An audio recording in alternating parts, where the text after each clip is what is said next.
Good morning everyone, মৌসুমি লাইফস্টাইলে আরেকটি ব্লগে তোমাদের স্বাগত। আর সকালবেলা দুজনে বেরিয়ে পড়েছি। কোথায় যাচ্ছি তোমরা চেনো, অবশ্যই সে জায়গা চেনো, তবে ক্রমশ প্রকাশ। সকালবেলা বলে দিলে ভালো লাগে, বলো? সারপ্রাইজ থাক না কিছুটা, তো সেটা সারপ্রাইজ গেলে তোমরা দেখতে পাবে। তোমরা আমার থেকে ভালো চেনো, কারণ তোমাদের মৌসুমি যেখানেই যায় না কেন তোমরা প্রতিটা জায়গায় চেনো। আর সেই জন্যই বললাম যে এটা একটু সারপ্রাইজ থাক তোমাদের কাছে। ভোরবেলা, এখন কিন্তু 5টা বাজে, জাস্ট আলো ফুটেছে। যেহেতু গরমকাল তাই আলোটা একটু সকালেই ফুটছে। সারা রাত ঘুমাতে পারিনি, শরীরটা ভালো লাগছিল না। ব্যাপারটা হচ্ছে কালকে ডায়ালিসিস নিয়ে এসে রাত হয়ে গেছে, আর রাত্রেবেলায় হাতে ওই বেলটা বাঁধা থাকলে না ঠিক করে ঘুমানো যায় না, কষ্ট হয়। সেটা একটা কারণ। আর দ্বিতীয়ত খুব বুকে ব্যথা করছিল। সকালে উঠে দেখি, সকালে উঠে দেখি 158/108 প্রেশার। এত সকালবেলা ঘুম থেকে উঠে, জেনারেলি ডায়ালিসিসের পরে কিন্তু প্রেশারটা কমে যায়, সেখানে উল্টে প্রেশারটা বেড়ে গেছে। কিছু করার নেই, সকালবেলা জানো তো, তাই জন্য স্নান করে নিলাম। যে প্রেশার বেশি থাকা তো ভালো না, স্নান করে নিয়েছি। নিয়ে তারপরে রেডি হয়ে বেরিয়েছি। যেহেতু কিছুই খাইনি সেই জন্য প্রেশারের ওষুধটা খেতে পারিনি, তবে শিয়ালদা স্টেশনে গিয়ে চা বিস্কিট খেয়ে তারপরে আমি প্রেশারের ওষুধটা, প্রেশারের মেশিনটাও সঙ্গে নিয়েছি যাতে রাস্তায় বিপদে পড়তে না হয়। তো প্রেশারটা মেপে তারপরে ওষুধ খাবো। আর চাটা আমি বাড়ি থেকে বানিয়ে নিয়েছি। আমি ভেবেছিলাম ব্লগটা বাড়ি থেকে স্টার্ট করবো, কিন্তু শরীরটা ভালো লাগছিল না। সকালে একটু বমিও করলাম, সেই জন্য আর ব্লগটা স্টার্ট করতে পারিনি। চলো, কোথায় যাচ্ছি না যাচ্ছি সঙ্গে থাকবো, আবার আসছি একটু পরে।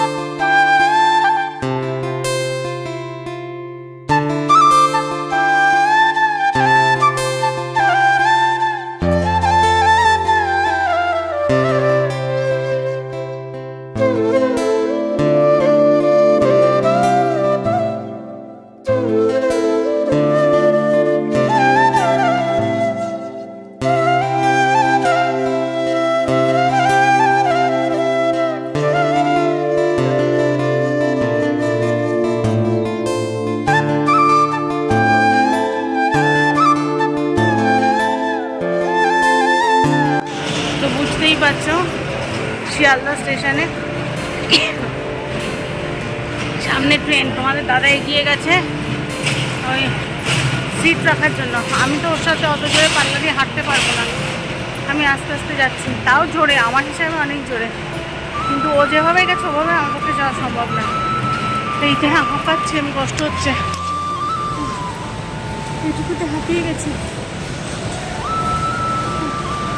ক্যাবে করে এনেছি, এইটুকুতে তাও হাঁপাচ্ছি। চলো যাই। স্টেশনে ট্রেন দিয়ে দিয়েছে, কিন্তু সে কোন কোন জায়গায় আছে কম্পার্টমেন্টে দেখে নিয়েছে। সিট রেখে দরজার কাছে দাঁড়িয়ে আছে, দেখতে পেয়েছো?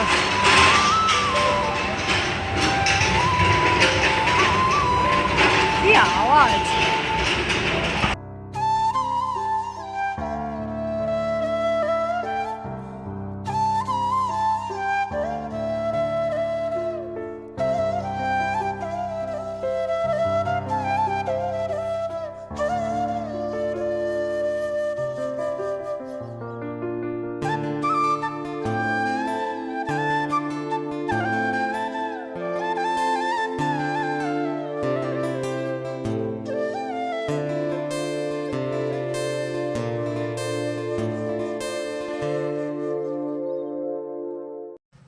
তো শিয়ালদা স্টেশন ছাড়লো ট্রেন। আর জানো তো, সেই ছোটোবেলা থেকে এই বিল্ডিংগুলো দেখতে দেখতে না একটা নস্টালজিক লাগে, ভীষণ ভালো লাগে। মানে এত বয়স হয়ে গেছে, এখনও পর্যন্ত, সেই ছোটোবেলা থেকে এখনও পর্যন্ত এই বিল্ডিংগুলো দেখার মধ্যে কোনো উৎসাহ কমলো না। এখনও অবধি ভীষণ ভালো লাগে এবং জানলা থেকে তাকিয়ে বসে থাকি। আজও কিন্তু জানলার ধারে বসে থাকতে ভীষণ ভালো লাগে। মানে মানুষ বয়স হয়ে যায় কিন্তু মানুষ শৈশবটাকে ভীষণভাবে ফিরে পেতে চায়, যদিও চাইলেও সেটা কখনো ফিরে আসে না, কিন্তু ভাবতে তো ভালো লাগে বলো। যাই হোক, বুঝতেই পারছো আমরা কোথায় যাচ্ছি, এতক্ষণে তোমরা বুঝেই গেছো। তবু একটু ঘর থেকে বেরোতে পারলাম বলো। হসপিটাল, বাড়ি, এর মধ্যেই তো আমার জীবন সীমাবদ্ধ।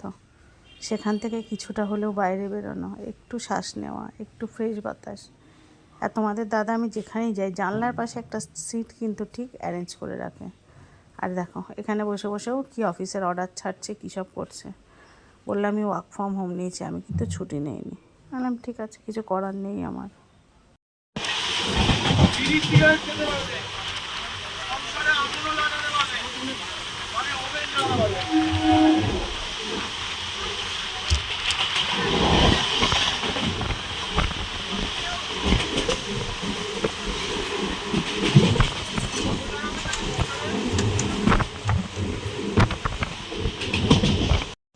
আর চলো, তোমরা এতক্ষণ ধরে প্রতীক্ষা করছো, উচ্চারণটা ভুল, সরি।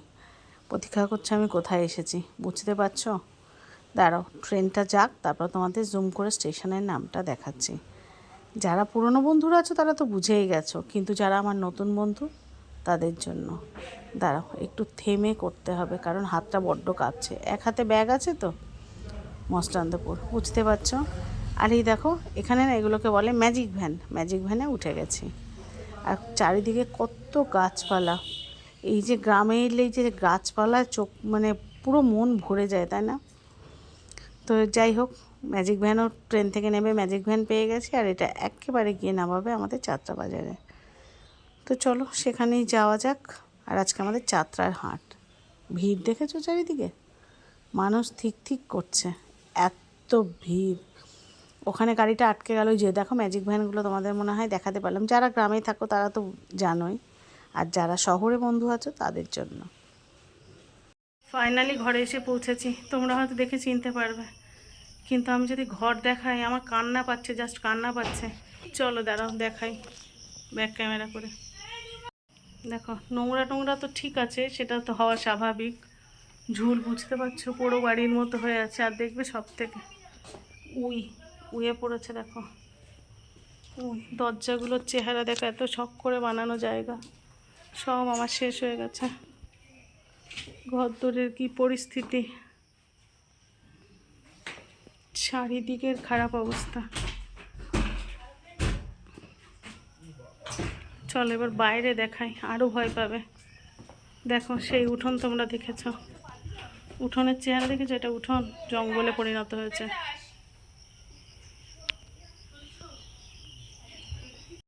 বাইরে গিয়ে দেখা, লিটারালি বাগান, শখের কাঠের রান্নাঘর।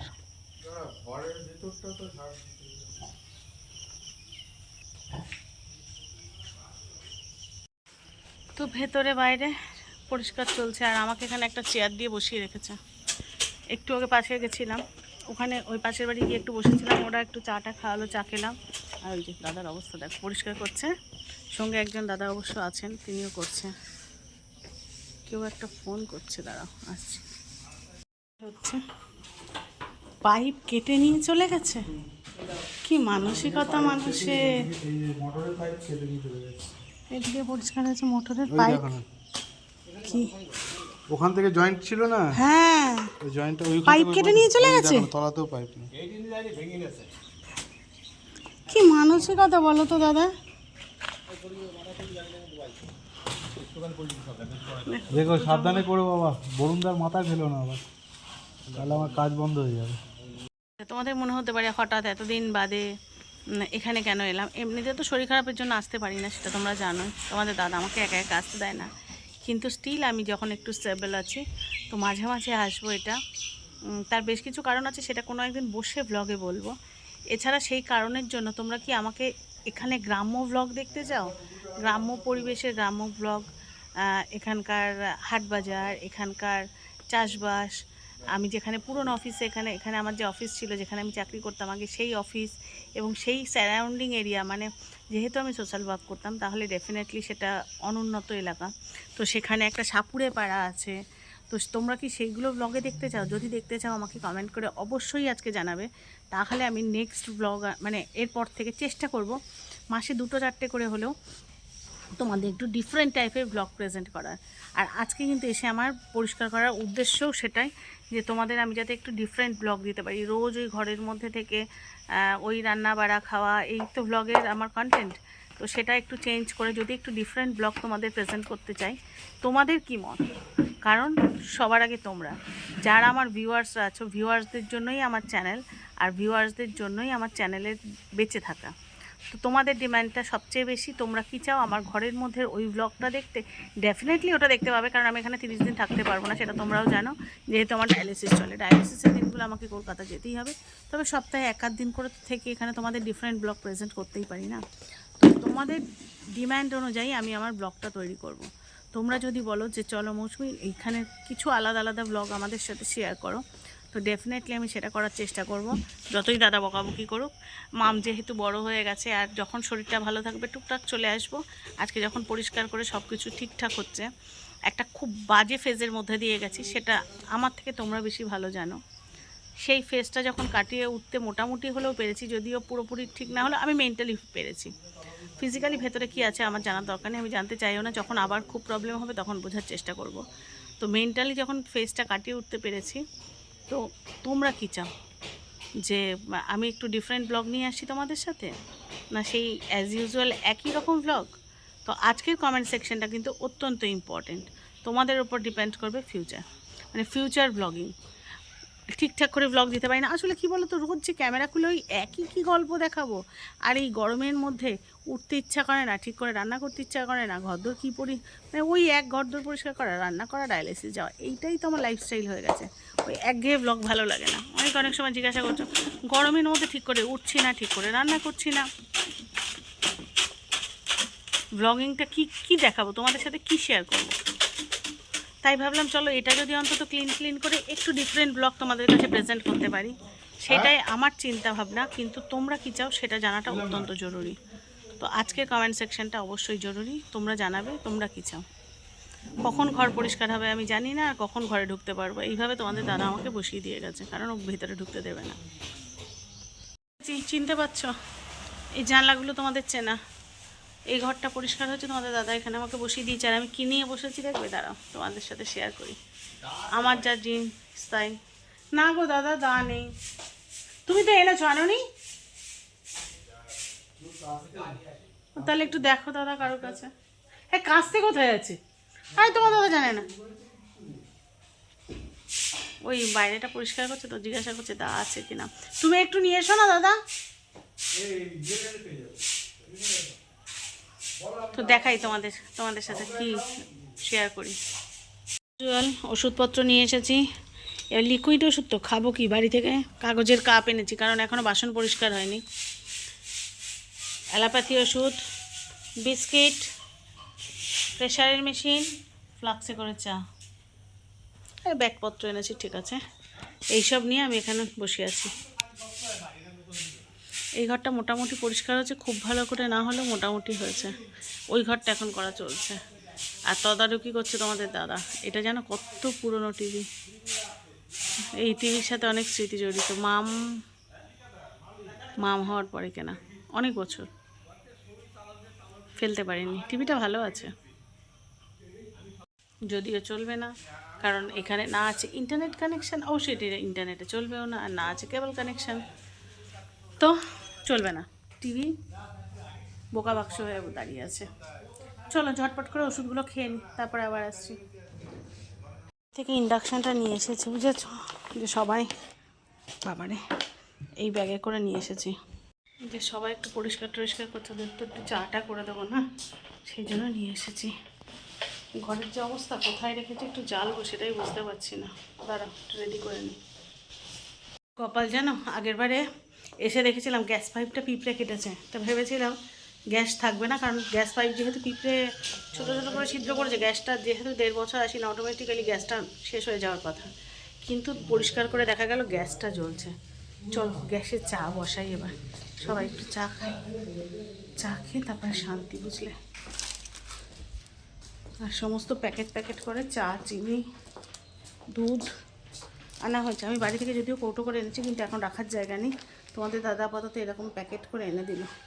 এইগুলো দিয়ে এখন চা করি, তারপরে দেখা যাবে। ওইগুলো কখন বের করবো পরে দেখছি, তার আগে চলো চা বসে।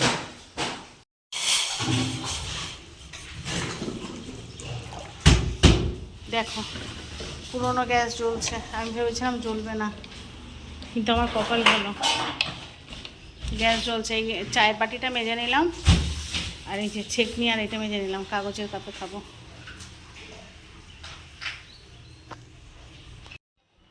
তো আমাদের গরম গরম চা কিন্তু রেডি। আর চলো, বাড়িও অনেকটা পরিষ্কার হয়ে গেছে, তোমাদের একটু দেখাই। চাটা একটু ঠান্ডা হোক, কারণ এত গরম খাওয়া যাবে না। তোমাদের একটু দেখাই কতটা কি হয়েছে, এখনও কতটা বাকি। হ্যাঁ, বেশ খানিকটা হয়েছে, বেশ খানিকটা বাকিও বটে। তো ভাবলাম এই যে এগুলো পরিষ্কার হয়েছে মোটামুটি, আরও হবে এখনও। ফাইনাল টাচ হয়নি, কারণ তলাটা মেঝেগুলো ওই সাবান জল দিয়ে ধুতে হবে। আর সামনের বাগানটা তোমাদের শুরুতে এসে দেখিয়েছিলাম, এবার তোমাদের দেখাই, দাঁড়াও। দেখেছো শুরুতে কেমন দেখেছিলে? হ্যাঁ, পরিষ্কার চলছে এখন অবশ্য, এখন এ পাশটা হয়নি, দেখায়। আর এই যে এবারে বালিশ টালিশগুলো এনে রোদ্দুরে দিয়েছি, এখনও এই দিকটা পরিষ্কার বাকি, অনেকটাই বাকি, ওগুলোকে ফেলতে হবে। আর এখানে ওই জঙ্গলের মধ্যে তুলসী গাছগুলো দেখিয়েছি, এক গাদা তুলসীর চারা হয়েছে, আর হয়েছে দুটো কুমড়ো। কুমড়ো গাছগুলো থাক, দেখা যাক। লাস্টে এইখান থেকে ডাল কেটে দিতে হবে দাদা। হ্যাঁ হ্যাঁ, ওটা শেষে শেষে করে নাও, এখন চা খেয়ে নাও তারপর। না না, ওই এর তলায় দেবে বরং ভালো হবে এখানে, আর তাহলে গরু টরুও খেতে পারবে না।